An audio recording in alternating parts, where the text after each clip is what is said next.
Hey everyone, welcome back to another episode of the Retro Gamers Podcast, episode number 245. Larry here. And Anthony here. Ant, what's going on? How are you? 245 episodes. Oh, we keep trucking along. I feel old. I am constantly reminded of really how old I am. Every morning, every evening. Not as old as this guy. Oh, do you want to talk about an old soul? It's his birthday today. Oh, well, happy birthday. Right? Well, it's his birthday as far as I can figure out. His adoption birthday? No. Oh, okay. No. His actual birthday. Somewhere around his actual birthday. And for those listening, Anthony had a Link in his lap. My cat. Yes. One of my cats. And Link is out to kill everyone. But yes. So he's turning 6 and homicidal. So far unsuccessful, but we'll just wait. I can understand that. That's roughly midlife crisis for cats, so I can relate. Really? 12? I would have thought they'd go longer. 6. No, I'm saying you said midlife, so 12 meaning they usually... I thought they last into their 20s. No, they do, but like 6 is kind of like their all right, fair enough. 40s. Fair enough. I'll take it. Yeah. Oh, so he's with us. So might as well just...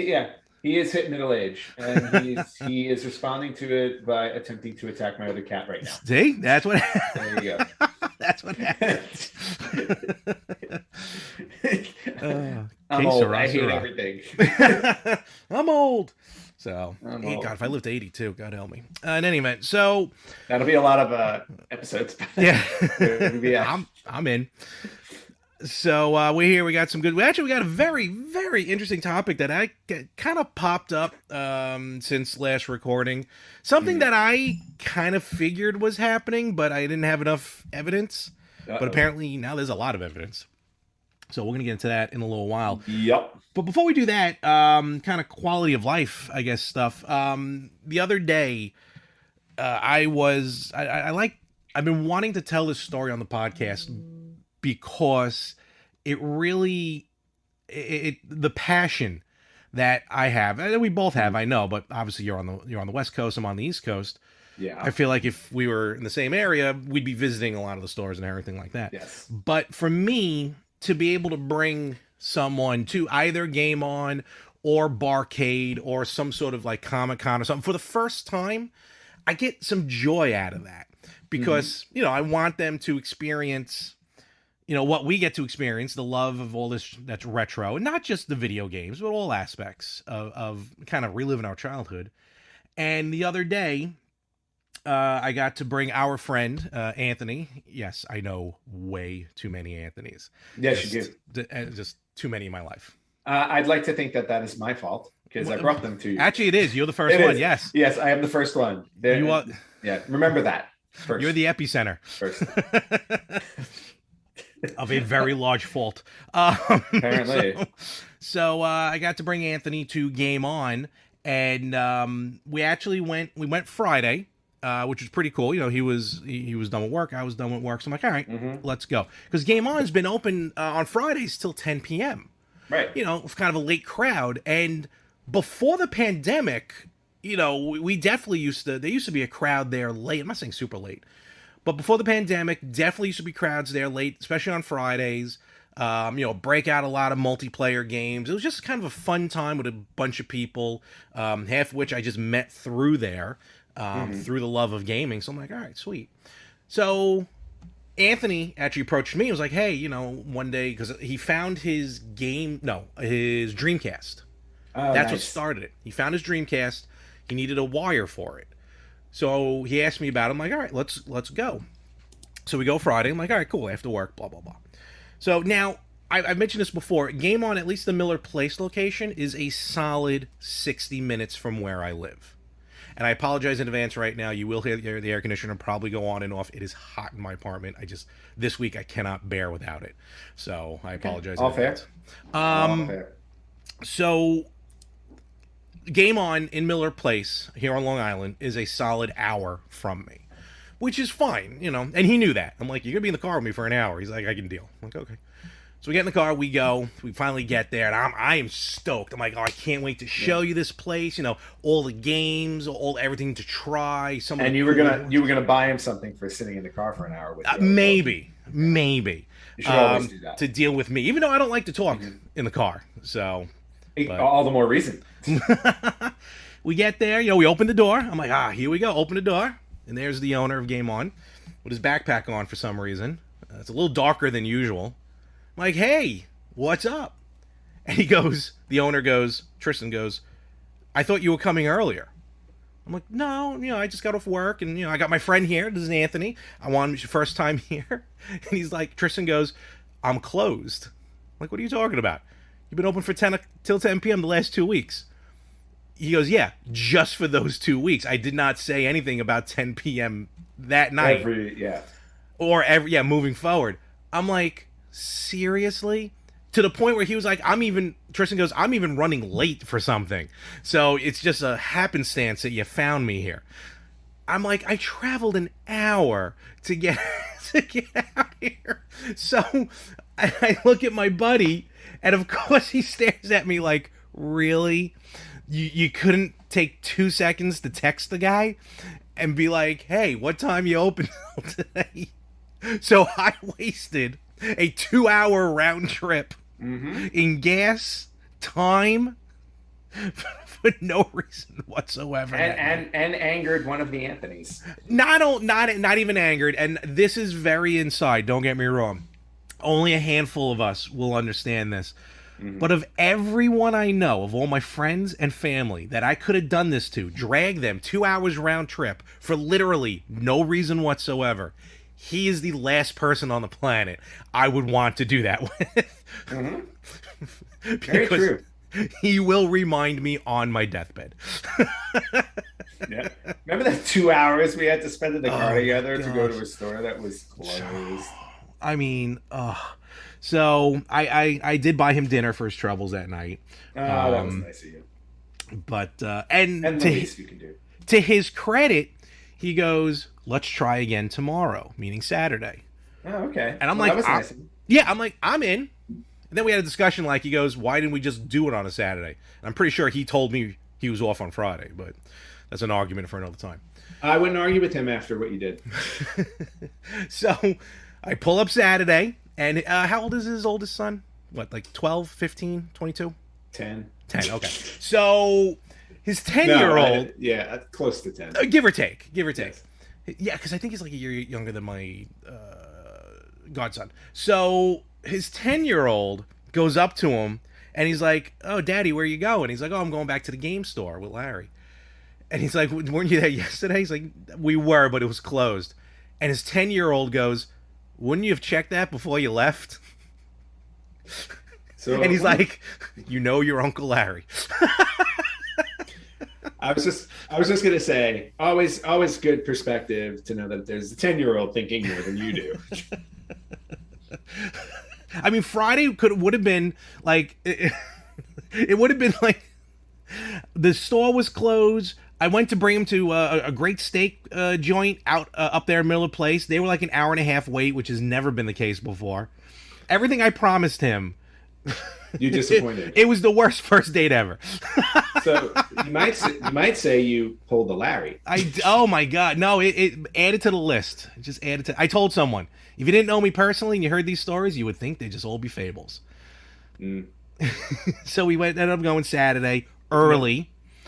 Okay. Bottom line, we got there, and Anthony, who he's not. I mean, he's part of our group. When me and this Anthony on the podcast, when we talked about playing the N64, the multiplayer games, especially the wrestling games, the PlayStation games, all this stuff, Left 4 Dead 2 on Xbox, he was part of that group. Yes. So that's how close he is to me. One of my best friends, along with this Anthony and almost every other Anthony on the planet. You're welcome. So he ended up having a really good time. Picked up a couple of things, which was pretty cool. I would expect nothing less. Which I was kind of shocked. I think he picked up a couple GameCube games. He picked up The Wire. Nice.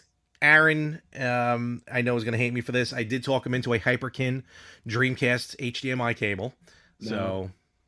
So simple. Look, he's not going to deep dive into this. So that's very true. He'll be happy with it. Exactly. He'll be happy with it. But you shouldn't be recommending those things. I absolutely. Shame on you. So bottom line, worked out pretty good. I walked out with a couple of Atari games. Picked up Berserk. I love Picked Berserk. up, what else did I pick up? Venture, not a Venture, Venture. Venture. Mm-hmm. Yes. And I'm still waiting to get a good copy of Wizard of War.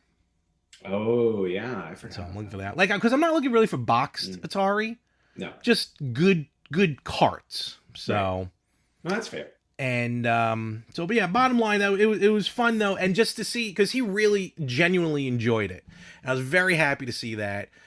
He even said, "We'll head, no problem. We'll head back out another time. We'll do it again." And then before we left, they had the arcade machine Sunset Riders Hmm. up, and so we just plowed through that and beat it before we left, which was pretty fun. Nice. So bottom line, I introduced someone new to the store, and I don't know, just the joy I got out of it. It was so Mhm. much fun to do.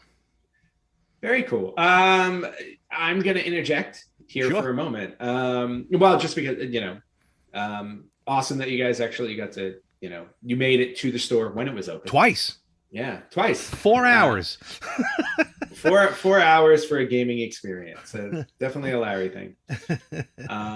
But just to interrupt here, before we recorded this episode, I had talked to you about introducing kind of a new mini segment in the show. Mm-hmm. Of like, hey, you know what? I had an idea this morning. It's just something to throw out there when we're randomly, Mm-hmm. when we're talking about stuff. Is to maybe every week bring up an obscure video game title, maybe one that most people don't know about. Exactly. Type of thing. And the reason why I wanted to bring it up is because I did some research and I was like, hey, you know what? I'm like, the Super Nintendo turned 30 last week. Maybe I can find an obscure title for the Super Nintendo that most people maybe didn't realize was on the Super Nintendo. Mm-hmm. So the game that I had selected to talk about this week was Sunset Riders. Really? And I have it sitting up right here. So we did talk about the topic, but you did not tell me the game. That is actually very funny. So you brought up, we just ran through Sunset Riders, and I'm like, how did that happen? Wow. You know what? I forgot it came out on the Super Nintendo. Well, and that's the reason why I wanted to bring it up. So, hey, everybody, we have a new mini topic this All week. right, let's do it. Yeah, so this week's obscure video game. Mm-hmm. Again, and it could be one that you know about because there was an arcade, but did you know that the video game Sunset Riders was released on the Super Nintendo and the Genesis? Oh, wow. Actually. Okay. I might have known about the Genesis, but not the Super Nintendo. And I only learned about this probably within the last year. Mm-hmm. So because one of the YouTube channels I watch, Patman QC, did a video on the arcade machine and then talked about some home conversions. But before that, and I wish I owned this. No, it's a great game. So basically, it's a 4-player game. Takes place in the American Old West. Revolves around 4 bounty hunters who are out to claim rewards for capturing the most wanted outlaws in the West. Mm-hmm. So it plays kind of similar to like Contra. It's like a bit side-scrolling shooter type of thing. The 4 characters you can choose from are the 4 bounty hunters are Steve, Bob, okay, and then you have Billy Cool and Cormano Wild. Yeah, I was Cormano Wild yesterday. There you go. When I played on the arcade. But I just find it funny. It's like 2 of them have two, like Billy Cool and Cormano Wild, and then it's just Steve and Bob. Steve and Bob. We just need two more names. Steve and Bob. All right, good. Steve and Bob. All right, cool. 12 seconds. Can you imagine being in the Old West and they're coming up to you? They're like, so what do they call you? Steve. Steve the what? Steve. Just Steve. Hi, I'm Steve. I'm just Steve. When you make a copy of a copy. Yeah. Hi, Steve. So Sunset Riders was an arcade game. Very, very it was a very good arcade game released in July of '91. I was like, but then they came out with a Super Nintendo and a Sega Genesis version, which was kind of cool. On the Genesis one, though, there were only 2 characters. Okay. They cut out Steve and Bob, so you can only play as Billy Cool or Cormano Wild. All right. But the Super Nintendo one played pretty much just like the arcade one. It was a 4-player game? They had, I don't know if it was a 4-player Okay, game, fair but enough. you had all 4 players to choose Fair enough. from. Okay. Um, let's see. Yeah, so basically they said very, very few changes. The only a couple of the changes in the Super I can Nintendo one were they imagine removed which ones. they removed the Native American characters. Yeah, yeah. The arcade was original arcade, and when you get to that level, Yes. yeah, that's when you're like, ooh, all right, signs of Yeah. the time, signs of the time. Well, and here's something funny to point out too. You know, stage 6 was the Native Yeah. American level, and the outlaw at the end that you played against was Chief Scalpum. Yes. In the So, Super Nintendo version, you get a kick out of this though. They renamed him Chief Wiggum. No, I'm sorry. oh, No. I'm sorry. It looks like Chief Wiggum. It's Chief Wigwam. Wigwam. I was gonna say if it was It's like Wiggum, that would be like, wait. phenomenal. Well, The Simpsons was already out by then. That's what I was gonna say, and they would have to pony up a lot of money. Right, But no, Chief Wigwam. even Chief Wigwam, I guess nowadays is still a bit borderline, but for 91, yeah, it's all right, good enough. So, but yeah, so that was just what I wanted to bring up. I believe I don't know how many levels were there in the game. We played through. Oh God, it felt like at least the arcade. 8 stages. That feels about right. Like 4 regular stages, maybe, and then before you get to the boss, you have like 3 almost like quick mini stages. Yes. Before you get to the final boss. But granted, it was on free play, so we didn't spend any quarters. That's how we got free the game. But Super Nintendo, I gotta go check that out. Yeah, and as a quick Easter egg for it, if you defeated the boss of the 5th stage with Cormano Wild active in the game, he will catch the boss's sombrero and wear it for the rest of the game. All right, that's pretty cool. Which is kind of funny. But yeah, so that's just such a weird thing that you would bring up. Yeah, that like I literally was just I went to a website which had a list of 15 Super Nintendo games you've never played, basically. Oh, good. So now we have something to talk about for the next 14 weeks. 15 great Super Nintendo games that you never played, and I pulled out of the list. I went with Sunset Riders because I'm like, oh yeah, I didn't realize. Again, same thing. I was like, I remember the arcade. I did not realize it was on console. So now I want it on console, and I'm sure it's going to be very expensive. You know, it's funny because I do have on the home consoles. You can get the arcade archive, so you can download the arcade game. Yes. Of Sunset Riders. I mean, great. There are. I think they still made some of those changes for what it's worth. But to now go and own maybe an original SNES or a Genesis version, I might have to hunt that down now. Well, a loose price of it is about $100.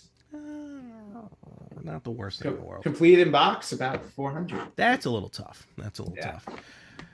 But you know what? It might but be still Sunset Riders with Super Nintendo. No, totally. It might be something to try and check out even on eBay or something, because I recently picked up a couple of games on eBay, one of which might be considered a bit obscure for us here in North America.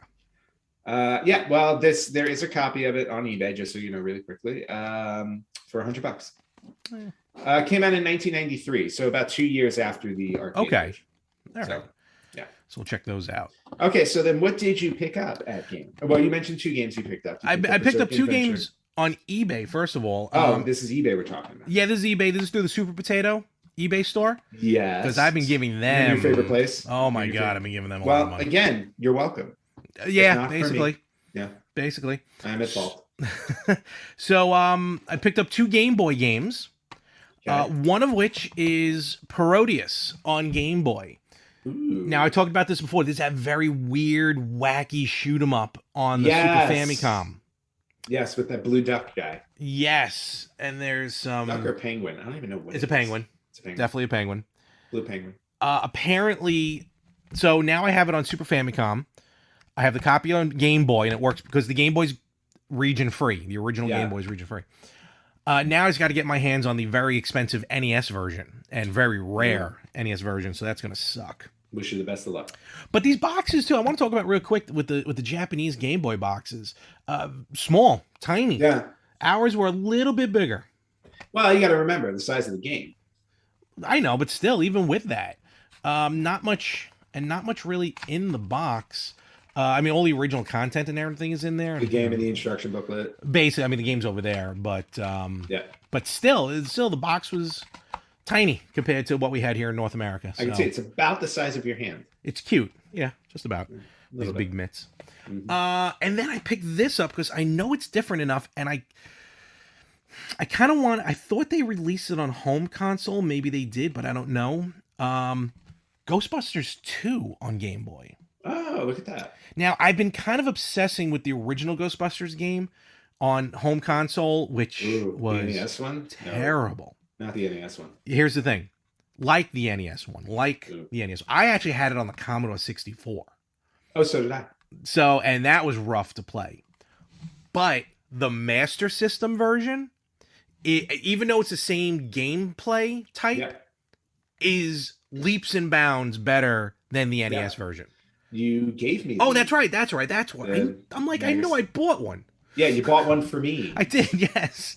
So, congratulations, and Thank you're you. welcome. And it's actually really good. Yeah. It's amazing, right? Yeah. So I picked up this because with this Ghostbusters 2, if you can see here how the sprites are, Yeah. they do. It's a little different, Mhm. and plays a bit more, not as straightforward. It's a little more open ended, Okay. but still very, very cool game. These are my first 2 Japanese Game Boy games I've ever bought, and I'm Nice. very happy with them. And I think they will not be the last 2. No, they won't be. And- At some point, I'll buy some more again as well when I go to Super Potato. And then finally, this I picked up. It's a pop vinyl, but what it represents is awesome. It's a Batman pop vinyl, Okay. but it's Batman from the NES. Okay. That's cool. It's got the purple hue to it. Yeah. Actually, a friend of mine just gave me the Batman pop vinyl from Batman Arkham Asylum. Oh, that's cool. Yeah. That's a good one. I do not have it near me to show, but And this one also 8-bit Batman. no, I So- like that. That's really cool. So now I have this, and I have the NES Jason pop vinyl. Also If you look over here, no, there, No, the other side. that's it. You see Yep. Freddy and Jason. I do. 8-bit. Are they 8-bit? Very cool. Those are the. Oh yeah, you've never seen my 8-bits? Oh no, I think I've seen those. Yeah, I like that Jason. There's Jason. I mean, the other Jason's cool also, but I like that one. Yeah, I like the purple one though. And then behind that is Freddy. Oh, look, Yeah. there he is. Yeah. Hello. All the reflections. So very cool. Oh yeah. So that's basically what I did. It was kind of a little low key this week because actually the Game Boy games came in a few weeks ago, so I just haven't had a chance to talk about them. So other Very than that, cool. yep, that's about it on That's that. it. Are we done? Yeah, let's wrap it up for next Uh, week. yeah, no. like we know how to talk for less than an hour. No, and I think what we're about to talk about next is going to be very, very interesting. Yeah, this is kind of the hot topic of our episode this week, and quite frankly, I think the hot topic in retro video gaming in general right now. So over the last few months, we've been talking about how retro games have been going up for auction, and they've been selling for like some really good amounts of money. And we're not just talking like recently, it's been going on for a little while. But like, remember like when we talked about, hey, that copy of Super Mario Brothers sold for $30,000, and we were like, oh man, that's wild, this, that, and the other. And then like, a few months later, months go by, and it's like, hey, a copy just sold for like $100,000. And it's like, okay. And then it just became like Sunset Riders Wild West, where it was like 100,000, 300,000, 870,000, 1.5 million. And then we finally get to a $2 million copy of Super Mario Brothers for NES. The record was being broken weekly at one point, literally weekly. No, I think daily. Like we got to a point where it's like Legend of Zelda went for 870. A day later, Mario 64 went for 1.5 million. And I think it was only 3 or 4 days after that the Super Mario Brothers game went for 2 million. So it's like within the span of a week, like it went nuts, and everybody and we even pointed out, we're like, okay, at what point is this getting a little bit too absurd? Well, here we are. So this video comes out on YouTube, where it's called "Exposing Fraud and Deception in the Retro Video Game Market," and it's like a 60-minute video, basically explaining how there's rampant fraud going on, which is the reason why the Super Mario Brothers game went for 2 million. Now, full disclosure, have not watched the video, but I have read the articles that have followed up on this video, because Likewise. I was like, okay, I'd rather spend the 5 minutes reading the article than the 60 minutes to watch the video. I'm sorry, I don't know I'm why. still interested in the video, though. I'm still interested in the No, video. no, I'm At very some interested in point, the yeah. video, and I'm gonna have to watch it. Actually, you know what? I have a flight coming up. I can There definitely you put go. 50 minutes to watching it. But the whole thing is, so the basic idea behind it is that the Mario game is a 9.4 graded, 9.4 A plus plus graded game from Grading House WATA, This is the $2 WATA, million one, right? the $2 million one, Okay. the one that's sold for 2 million, right? Was it 9.4 or 9.8? I'm sorry, I may be talking about the 9.4. 2 million. You would think it's probably maybe the 9.8. Yeah, but there are a bunch of articles going on about this, but Mm-hmm. the gist of it is, and if you do a search for this, it'll come up very quickly. The gist of it is that the $2 million purchase came from somebody who worked at the grading company. Wow. Or one of the founders of the grading company. That's what's basically. interesting. Yeah. And that's what's interesting about it, because it's like, because if the grading company itself is setting the prices for how these get auctioned, then ultimately they're going to be the ones that benefit in the long run, right? Financially. Oh, 100%. Yeah. Yeah. So it's like, so I'm trying to find the actual part of it there. So because it was all about this person named Bronte, right? I believe it was. So Bronte was the one who sold the original Super Mario Brothers game for $100,000, and that was in February 2019. So that was only like 2.5 years ago. And again, I'm reading this off of an article. Yeah. One of the many articles that are online. Like I said, you just search and you find them. And super quick before we move on, I just want to just give credit for that video, the hour-long video almost. Carl Jobst, Jobst, on YouTube is the one that posted it. Carl Jobst, yeah. Got it. So the game that was sold in February 19 was graded by WATA, and the game itself was purchased by a group of collectors that included two people: Jim Halperin, who was a member of the WATA board, advisory board, and then Richard Leese, who was one of the three men who founded and started WATA months before this game was sold. A lot of insider trading almost. Well, yeah, that's kind of what it sounds like, but I don't know if you can call it that. No. Yeah, you're right. No, it's not really. And remember, we talked about this before this part of it came out. When you said two of the people who owned it. Remember, we were talking about that website that you basically buy into, like you buy a share. Oh, Rally. Rally, yes, you buy a share of something. It wasn't just a game; it was a bunch of stuff. A share of it. So yeah, obviously, I guess they were the two shareholder, majority holders. I mean, right, exactly. But then the interesting thing about it is, like, this game went for $100,000, but WATA was only founded months before, so they had just started grading games. So you're talking about a company that just started grading games a few months prior, and then they basically bought this game for $100,000. And then the question was, like, why would they buy it? Why would they buy the game that their company graded? Yeah. So, so it makes you wonder what's going on with that. So then, yeah, go ahead. No, go ahead. What were you no. I was going to say, that, and just hearing that, that's what immediately comes to mind is the false inflation. Like, I remember like when eBay kind of first started.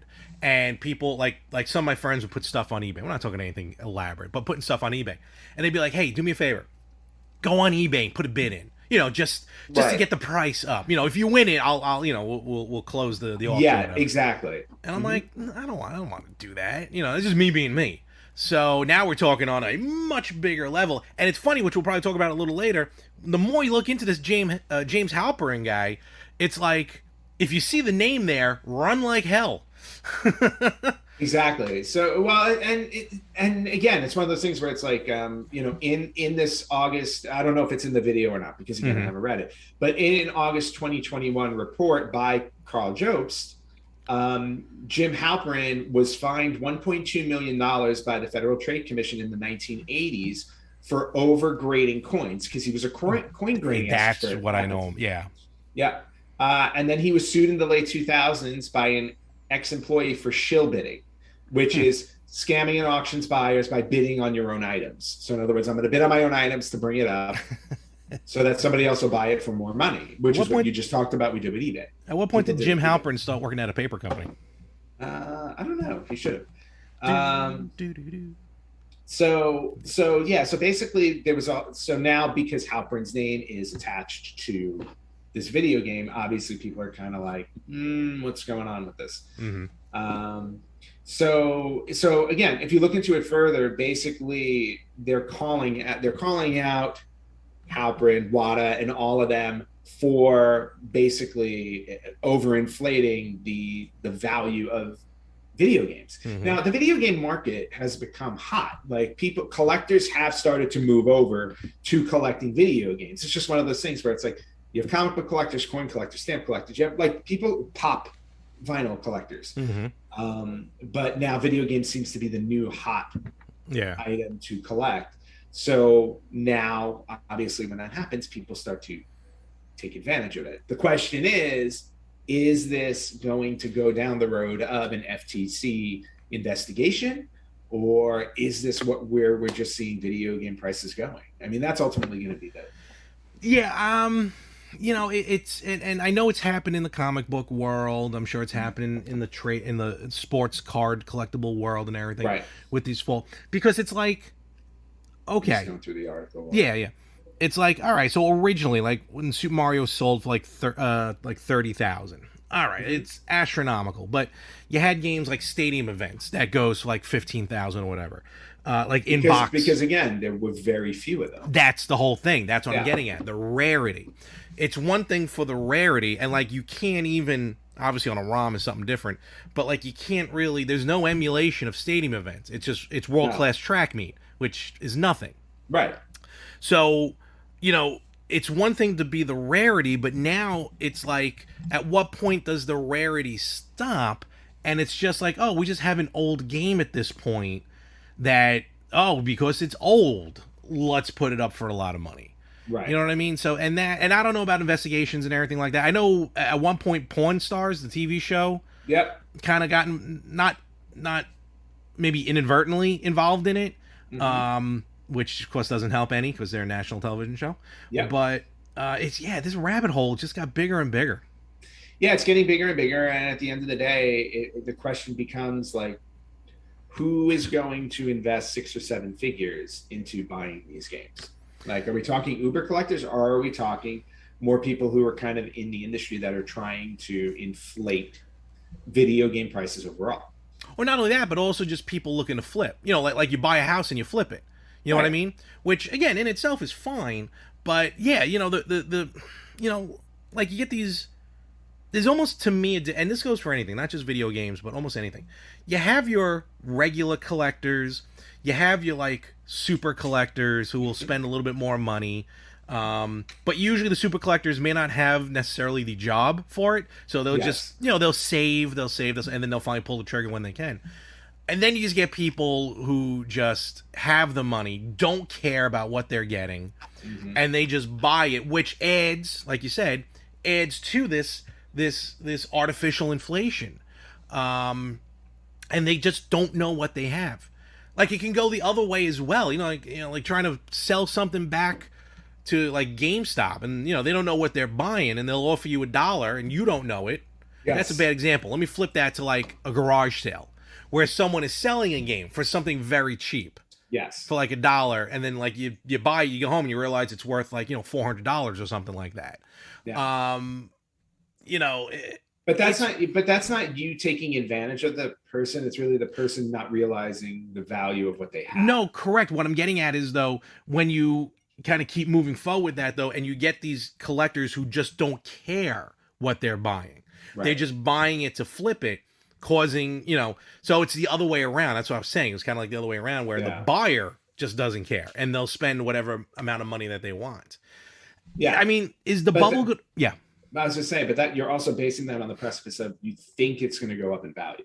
Well, of course, everything's a crapshoot. Yeah. Yes. I mean, do you think this is the bubble? Do you think it's gonna pop? Do you think we still have? I think it'll pop if everybody really recognizes that if people recognize like Video games are not worth that much. Mm-hmm. So it all comes down to that realization. I get that. I get the value of a sealed copy of a game, right? I I do. totally, Yeah. I totally get the value of it. But to say something that's like, so a game that's roughly 30 years old, of which there are limitless copies out there, like Mm-hmm. Super Mario Brothers. Granted, again, sealed in box, whatever it is. If you're telling me that's a $2 million game, I gotta say you're pulling. Yeah, I think you're way off base. Yeah. So it's weird. And I think I just remember 2 years ago when we said on our episode that we thought $30,000 was a bit absurd. Oh, of course. Yeah, no, for Super Mario Brothers. Yeah, we were like 30,000. Really? And we were aware of what it was. It was like a special first run. It was a cardboard hang tab, I think, and whatever. Yeah, whatever the little niches were about it. But I'm just curious. I mean, if this is just the tip of the iceberg, I'm very curious what's gonna come next. And not only that, will this trickle over to other things like comic books and sports memorabilia and everything like that? Well, comic books are, the interesting thing about like comic books is like the value of certain comic books really revolve around like the first appearances type of thing. You know what I mean? And how few there are. Like, the first appearance of Superman, 90 years ago, there aren't a lot of copies of that. Yeah. Or there's a lot of copies around that are in good condition. So you can understand why there's a tremendous amount of value. And again, it also becomes a thing of the more ingrained something becomes in pop culture, the more value it has. Oh, so, totally. For example, any Marvel movie that comes out, the minute a new character shows up in there, the value of that first appearance, for that character in a comic book skyrockets. Mm-hmm. And that's just the way that's just because the society is putting value in it. Mm-hmm. And the same thing, it's going to happen here. It's like we're going to determine whether or not have video games crossed that threshold where they're now so ingrained in pop culture, so ingrained in society that people are going to see the value in them to this level. And at this point, I think now it's just still time will tell. Yeah. Because otherwise, somebody just paid $2 million for a game that's not even, less than half that. Totally. Or a quarter of that. I don't even know. But. And it was even a little more with the 2 millions. I think it was like a 6th print Super Mario Brothers game. It wasn't even like a. It wasn't like the first. It wasn't like the first run or anything. I don't think so. Well, and that's what makes it weird too, because it's like a 6th printing, even if it's brand new. Like, you would think, like, if a 6th printing went for 2 million, how much is a first printing worth? 5, 6? Exactly. Yeah. Like, it's like, where do you go with that? It's you're better off buying video games than buying homes and flipping them at this point. Yeah, that's usually the case, right? Yeah. Or you can do what I did. You go on Rally and you buy shares of a lunar meteorite. There you go. What? One that's like bound to hit us, or one that's already landed? No. One that's already landed. Oh, okay, good. I now own a share in a meteorite from the moon. Okay, sure. Why not? Well, why not? Do you have like a dust particle to prove it, or? No, I have a cute little picture of it. Okay. Framed on your wall. This is my meteor. His name is Bill. No. His name is Steve. Oh, yeah, that's right. I'm sorry, Steve. Hi, Steve. Awesome. So, all right. Man. So, as time goes on and we see more of this explode, we'll have some more information on it. But right now, it is very interesting to see it kind of almost like with the whole GameStop thing and everything like that, with that artificial price gouging kind of sort of for the stocks. So, yeah, we shall see. But very interesting nevertheless. Yes, very interesting. So, but just wanted to bring that up since that seems to be like a hot news item right now. Totally. And I'm still interested in the video, so I'm at some point. Yeah, no, me too. At some point I'll watch it as well, and then we'll come back and we'll be like, "Wow, we're wrong about this." Yeah, honestly, it's worth like we always $4 million. Yep. I just put a bid on it. Awesome. As if I've never bought anything that's probably way out of a price range. No, not at all. So, alrighty, very good. Moving on. Yeah, why not? Let's. We got some news. We got little bits of news here Yeah, and why not? there. Since we're talking about games that are, that are auctioning for ridiculous prices, there is a copy of Dragon Warrior for the NES that's going up on the auction block at Comic Connect. Comic Connect. Okay. Comic Connect, which is a premier collectibles marketplace and online auction house based in New York. Let's see what this is like. So you can go visit them. There you go. So the copy of Dragon Warrior is graded 8. It's an 8.0 from WATA, A plus graded. Mm-hmm. It is sealed From WATA? Are we really going to Yeah. promote them now? Yeah, now we're going to promote them. Well, they seem to be the go-to graders now for The de facto. Yeah, at this point. So anyway, it's 8.0. It's a sealed copy of Dragon Warrior. There is a price tag on it, so whoever owns this actually bought it for $150. Oh, I see it. Okay, yeah. Yeah, so very curious to see what the game goes for, considering it's sealed. And it's only an 8.0, but still it's sealed. So I'm curious to see what this goes for. Because again, now we're talking about this is no Super Mario Brothers, but now we've seen what the standard is, where it's like for a game could go for as much as $2 million. Now, this person who bought this for 150, I'm very curious to see what they wind up getting for it. Yeah, that's going to be interesting. I feel like the key games, though, like a Super Mario Brothers, Zelda, ones that the general public are aware of. Right. Dragon Warrior, I'm not going to say the general the general public has no idea what Dragon Warrior is. Well, Dragon Warrior is Dragon Quest. Yeah, but no. Even so, all right, the general populace probably aware of that. Well, a lot of people would be known, like anybody who played NES would know Dragon Warrior. But to your point, in pop culture, nobody knows. Meaning to get that price gouge going, or the price. Right. Because right now, looking at, I don't know how much the Dragon Warriors is, but right now, looking at some of the other games on Comic Connect, which are graded, and we're talking everything basically from Atari to the NES, some Commodore games. Yep. Right now they're averaging about $200, $300, which isn't, now these prices I can go for. These prices I can, all right, maybe not. Clue Land, $600. All right, maybe not. But I like Clue Land. Ooh, Beret Fighter, $850. Holy cow. Boy, here we go. All right, maybe not. Dr. Mario, $460. But still, I'll take that. A boxed Dr. Mario, graded. What is this? I'm on Comic Connect right now. And I am looking at it too. Graded what? 9.0. Yeah. A plus seal rating, first party, yada yada yada, blah blah blah blah blah. All right, $460, maybe because of the grading. I can see that. Like, I feel like anything once it hits 4 digits, that's going to be a little tough. Yeah. Well, I mean, it all comes down to what people are willing to pay for them. Well, of course. But the one that I'm interested in, because this wasn't the only one that popped up, but and this is where I'm curious to see, because this is a newer game.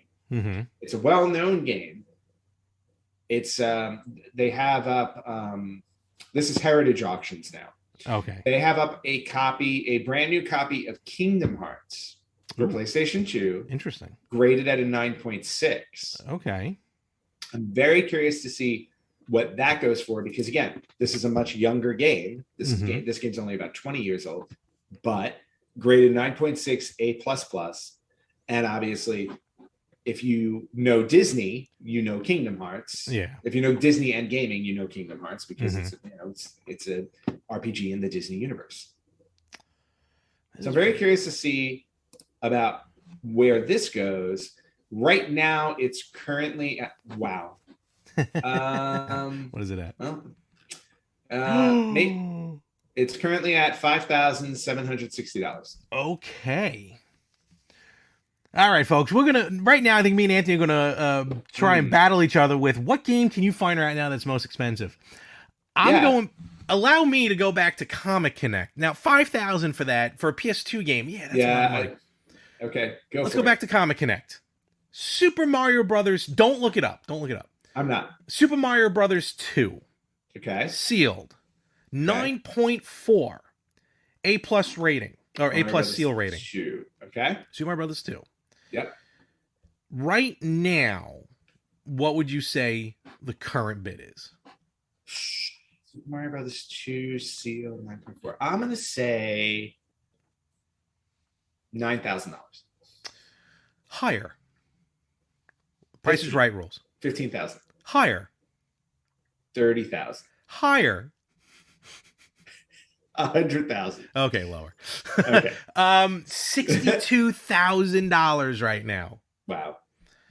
And there's that WADA. Jesus. WADA has, they've got the monopoly on but for $32 though, you can get a 9.8 graded NES game, sealed, A++ seal rating, $32 of win, lose, or draw. Oh, buy it. Wait a minute. You know what? That costs more to get graded. Oh man, that's too funny. There's the Game Boy games. All right. It's getting a little. Wow. It's getting a little bit what? $700 for Game Boy Mighty Morphin Power Rangers. Holy Hannah! I gotta go through my collection now and see what I still have sealed. Because actually, the more I think about it, the more I'm like, I have a sealed copy of Kingdom Hearts. Do you really? One or two? I think one. We're gonna search while Larry talks. Okay, so honestly, as Anthony leaves now. Oh wait, they're right there. Hold on. Okay, as he goes, I'm going to mention this. This is odd. So again, on Comic Connect, it's a Nintendo DS Pokemon Platinum. What happened? What do you got? Anthony's back. Nope, they're open. Never mind. Okay. My dreams are dashed. There goes $6,000. Destroyed in front of your eyes. Mm-hmm. I was just saying, here's a Pokemon Platinum sealed DS game for $2,200, but the front of the game just has a like one of those like UPC stickers from like a store just slapped on the front of it, and it's still $2,200. That's just crazy. Well, all right, bottom line is we're going down a rabbit hole here. And everything ends in 4 hours. Damn you, WADA. Honestly. Oh, my gosh. All right. All right. Anyway, let's get back to news. All these Power Ranger ones going really, really expensive. Yeah. All right. Yeah. So what else we got? While I'm looking through, see what I'm going to spend my money on. All right. So a couple other things. Recently announced Final Fantasy IV. Okay. Will be released on Steam on September 8th. Oh, is that part of the Pixel thing? Yeah, it's part of the Pixel remaster. Yes. So September 8th, Final Fantasy IV will be up for grabs on Steam if you are interested in getting a hold of that. Okay. Very cool stuff there. I've got I have two other pieces of news. Okay. Here. One is a recent thing, but I just wanted to bring it up because I thought it was up. But I'll talk about that really quickly. There is a game coming out on the Nintendo Switch. Are you aware of called Nickelodeon All-Star Brawl? I wanted to talk about this. Yes. Okay. So they released a teaser trailer which had 2 new brawlers. But they have a whole list of fighters already. I'm getting more and more interested in this game. Okay, so here are the list of fighters, because if you followed Nickelodeon as a kid in the 90s, then this game is definitely for you. Oh, absolutely. So first off, the 2 new fighters they announced were April O'Neil from Teenage Mutant Ninja Turtles, and where's the other Cat Dog? Oh, Cat Dog. Yes. Where was Cat Dog from? Cat Dog. Cat Dog right. From its own show. Yeah. Yeah, Cat Dog from its own show. So those are the 2 fighters. The rest of the fighters that have been announced are Michelangelo from Teenage Mutant Ninja Turtles, Leonardo from Teenage Mutant Ninja Turtles. They have left Donatello and Raphael out in the cold. They'll show up. Nigel Thornberry from the Wild Thornberries. Interesting. Powdered Toast Man from Ren and Stimpy. Powdered Toast Man. I loved him. From SpongeBob SquarePants, you get 3. You get SpongeBob, Patrick, and Sandy Cheeks. You get Oblina from Real Monsters. I liked Real Monsters. I enjoyed that show. You get Lucy and Lincoln Loud from the Loud House. I've never heard of that. No, that I've heard of it. I never watched it. Helga from Hey Arnold. Zim from Invader Zim. Yep. Danny Phantom from Danny Phantom. And Reptar from the Rugrats. Yes. This is gonna be a wild game. It's again, it's Super Smash Brothers, but all Nickelodeon. And I think they've tried this once before, Yeah. but this is gonna be wild. And April O'Neil, she's getting a lot of press. Not only is she in this game, but she was announced as a playable character in the new TMNT Shredder's Revenge game coming out next year. They finally decided that April can stand up for herself. Finally. And if you do a search for April O'Neil, make sure you have the parental guide on. If your youngins are searching, you may get a different April. You may get a completely different April O'Neil. Yeah. And then, this lineup is great. I know, it looks really fun, and I'm like, okay, I go. This is just going to be like cartoony goofiness. 100%. And the fact they're even going like way back to Ren and Stimpy. Ren and Stimpy's got to be probably the oldest, because like the TMNT versions are from like the newer ones, like from the 2000s. Yeah. So I would say Ren and Stimpy is probably the oldest show in here. Again, considering that for the TMNT characters. I'll only be happy if they add somebody from like Salute Your Shorts and Are You Afraid of the Dark? Why should it just be animated characters? You can't get away with that. Those are real people. Salute Your Shorts I never got into. Put the host of Nick Arcade in there. Oh, yes. What was the other... Wait, was it Salute Your Shorts that was on like the Dude Ranch? Oh, no, Hey Dude. No, it was Hey Dude. It was Hey Dude. Adventures of Pete and Pete. We can go. Look, that's a whole different... That's a whole different show. That's an MCU universe that I want to get into. Yes. All right. But yes. So I thought that was just fun to bring up. Very cool.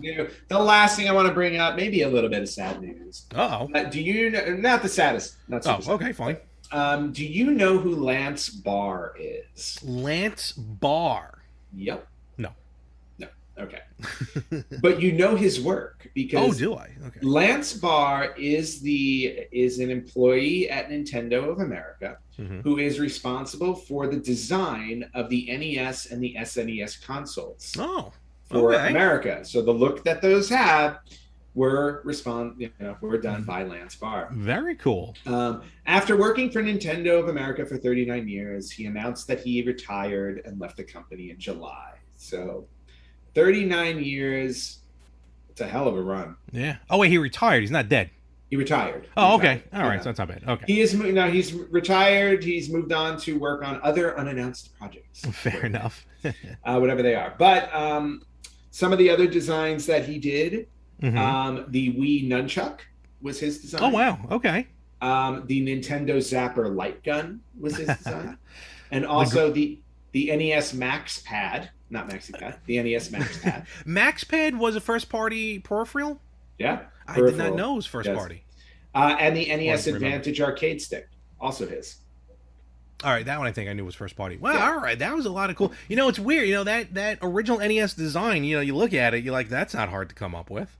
But it's iconic. No, it's iconic. His design was inspired by how VHS players looked back in the day. So that's how we got our... NES console. Absolutely. So so Lance Barr, a name maybe many people do not know in the annals of Nintendo history. Enjoy your retirement, sir, and whatever your unannounced projects are. I hope they're cool. Maybe you'll be a Nickelodeon All-Star Brawl. Maybe. Kangaroo on Atari 2600. Stop looking. $121. Stop looking at auctions. I'm shutting it down. Do not throw your money away in auctions, please. I will do that one time. That's it. That's all I got for retro news. All right, and that was a good amount. I think we'll wrap it up. Please, because we have to go bid on some stuff. We do absolutely. I gotta start selling stuff to buy stuff. Yes. All right, and where can they find us? Apparently, you guys can find us on Heritage Auctions. Yeah, basically. You guys can find us on Facebook.com/RetroGamersPodcast. You can find us on Instagram at RetroGamersPodcast. On Twitter at RetroGamersPod. You can listen to us wherever you listen to podcasts, and you can watch us on IGTV and YouTube. You can also email us at email@theretrogamers.com. Yes, and definitely let us know if you find some interesting auctions that you see there. I mean, a lot of ones we were looking at today when we record, but definitely let us know about that. Let us know about any of your unpopular opinions. You definitely send those in to us. Maybe if you know an obscure game let us know. We'll talk about it. Yeah. And until then, Ant, you are not, I believe, not going to be here next week, right? I will be unavailable next week. Fair enough. So I'll have somebody. I'll find some homeless guy off the street. I'll bring him in and we'll record. Ask the other Anthony to join you. He doesn't have to drive an hour to do it. This is true. This is true. he can recount the story, and it'll be much better than the way I told it. It would definitely be way better. And with that, folks, we'll catch you everywhere next week, or at least I will, on the Retro Gamers Podcast.